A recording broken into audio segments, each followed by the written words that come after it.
Bismillahirrahmanirrahim.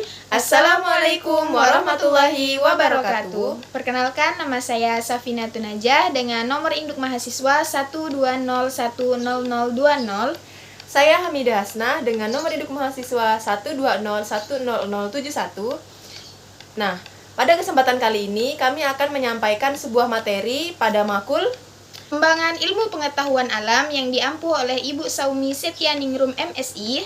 Nah, seperti yang kita ketahui, dalam pembelajaran ada beberapa metode yang digunakan oleh para pendidik untuk menyampaikan materi kepada siswanya. Nah, di sini kami akan membahas 3 buah metode pembelajaran yang akan disampaikan oleh pendidik kepada peserta didik.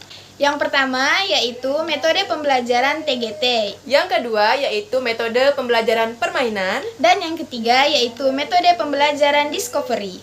Nah, langsung saja kita masuk ke metode pembelajaran yang pertama, yaitu metode pembelajaran TGT. Nah, apa sih itu TGT? TGT adalah Teams Games Tournament.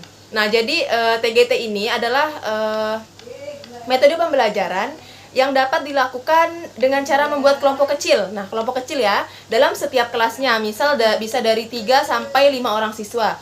Nah, jadi metode ini nih bertujuan untuk menumbuhkan rasa kerjasama dari setiap kelompok. Nah, jadi metode ini juga bertujuan untuk membuat suasana belajar itu lebih menyenangkan, karena nantinya akan ada seperti semacam pertandingan. Jadi kelompok-kelompok kecil yang telah dibuat tadi akan dipertandingkan. Nah, seperti itu.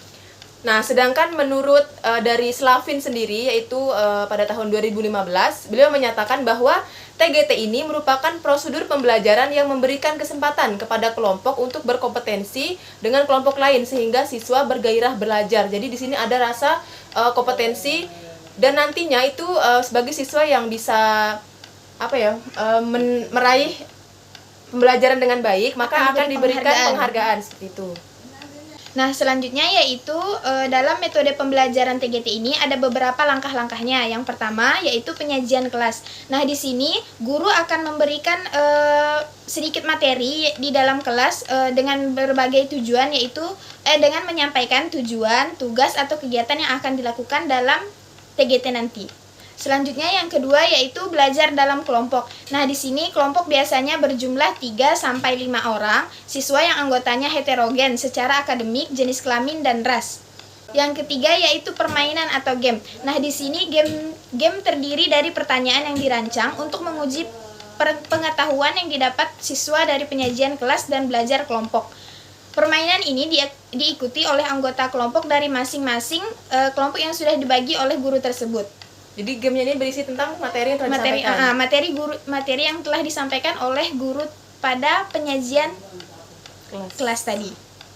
Selanjutnya yang keempat yaitu turnamen. Nah, turnamen ini biasanya dilakukan pada akhir minggu atau pada setiap unit setelah guru melakukan presentasi kelas dan kelompok yang sudah mengerjakan lembar kerja tersebut.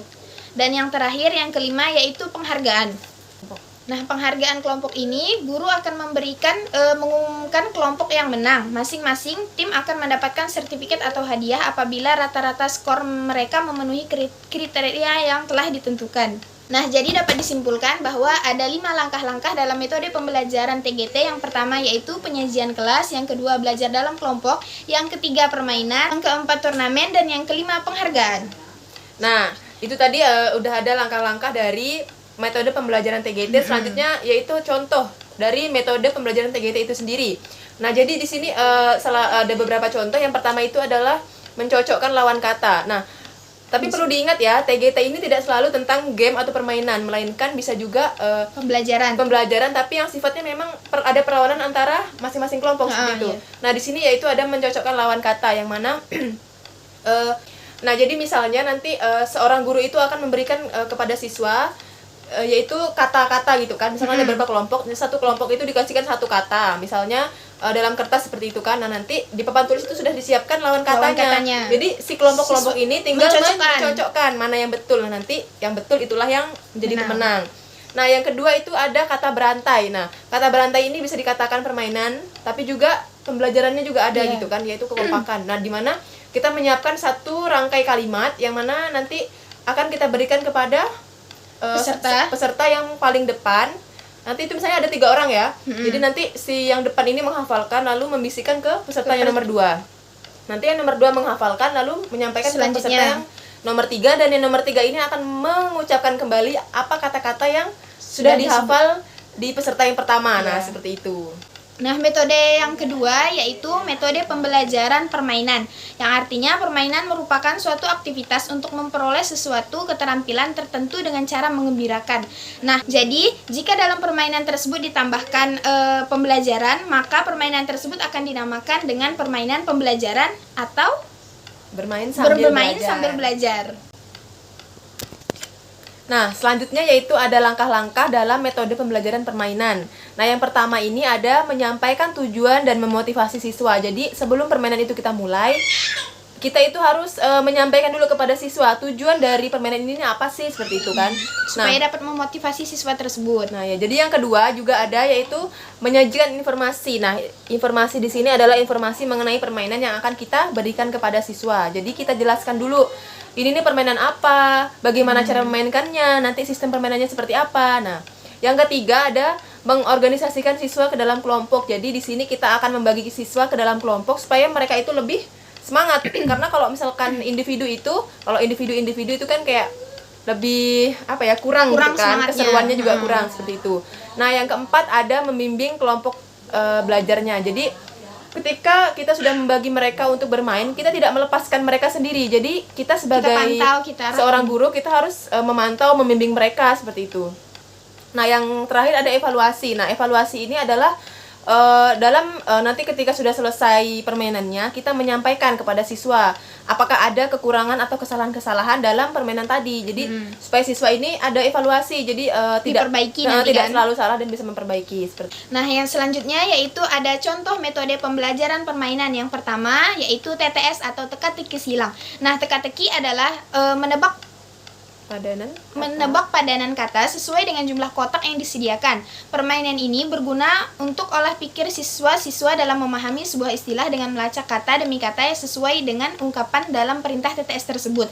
Jadi dalam kayak TTS pada umumnya kan? Ya. Guru nanti akan membuat kotak-kotak dan pertanyaan di papan tulis misalnya, nanti pada kelompok-kelompok tersebut akan menjawab dan mengisi kotak-kotak tersebut.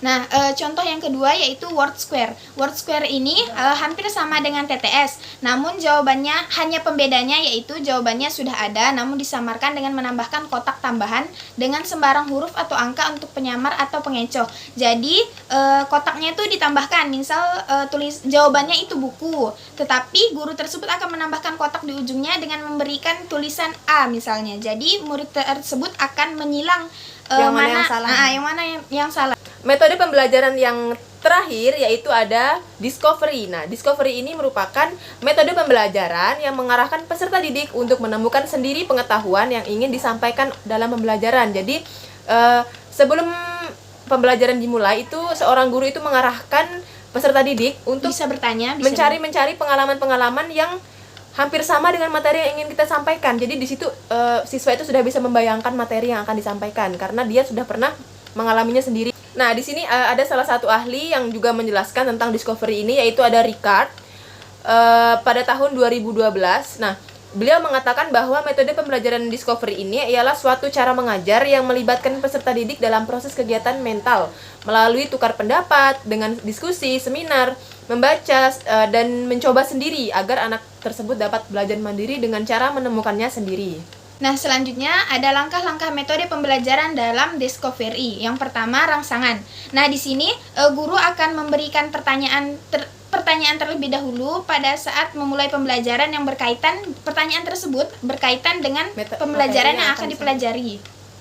Nah, langkah selanjutnya yaitu identifikasi masalah. Nah, tadi kan pada langkah yang pertama, guru kan sudah memberikan pertanyaan nih kepada siswanya.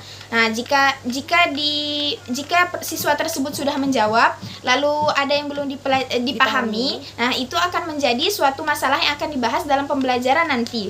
Nah, selanjutnya yang ketiga yaitu pengumpulan data. Di sini guru akan memberikan kesempatan kepada para siswa untuk mengumpulkan informasi sebanyak-banyaknya yang relevan untuk membuktikan benar atau tidaknya masalah yang sudah dibahas tadi.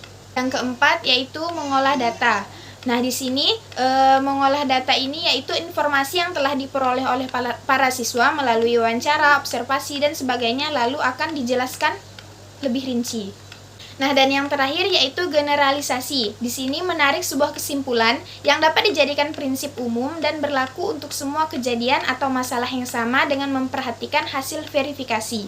Sudah dibahas tentang langkah-langkah dari metode discovery. Selanjutnya yaitu kita masuk kepada contoh dari metode pembelajaran discovery itu sendiri. Nah, di sini tadi kan kita sudah ketahui bahwa pembelajarannya itu kita memberikan pertanyaan yang ada hubungannya dengan materi yang kita sampaikan. Misalkan di sini seorang guru akan menyampaikan sebuah materi tentang gaya gesek atau gaya dorong pada mata pelajaran IPA, maka guru boleh menanyakan misalkan, anak-anak, apakah kalian pernah mendorong sebuah meja? Nah, otomatis siswa itu akan berimajinasi kan.